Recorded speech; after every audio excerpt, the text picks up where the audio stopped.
This is the Lorraine Motel. I'm in Memphis, Tennessee. This is where Dr. Martin Luther King was assassinated, right back there where that wreath is.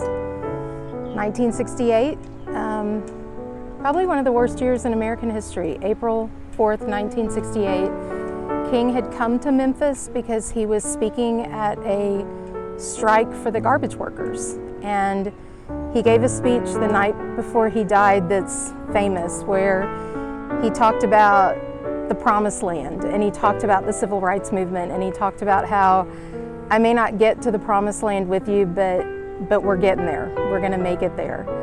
And the next day he was shot and killed right back there by an assassin.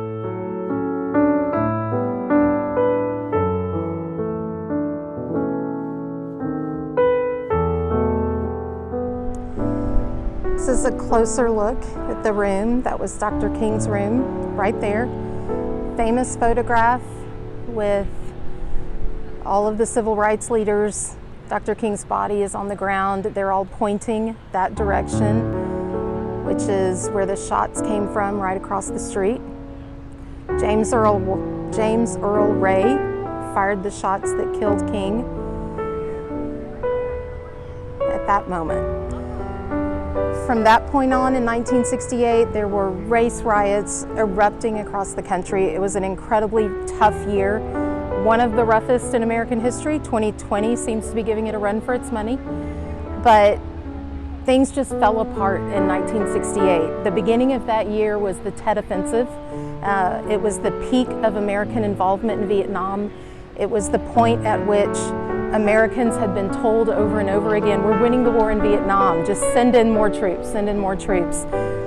And then in January of 1968, the North Vietnamese launched this massive attack and almost got all the way into the capital of South Vietnam. And all of a sudden Americans were like, we're not almost winning the war. There's no way we're almost winning the war if they were able to launch this massive attack.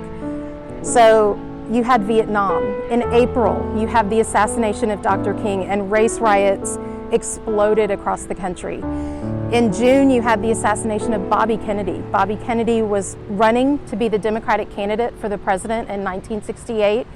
He was considered the front runner. He was killed in June after giving a speech, a campaign speech in California.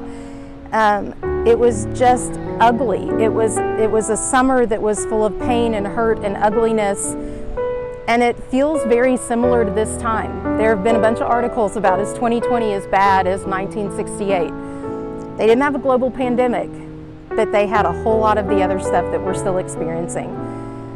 And I guess in a weird way for optimism, we came out of that. And so it sort of makes me think we can come out of 2020 and that we'll be okay when this ends. But this is a moment of pretty bad pain.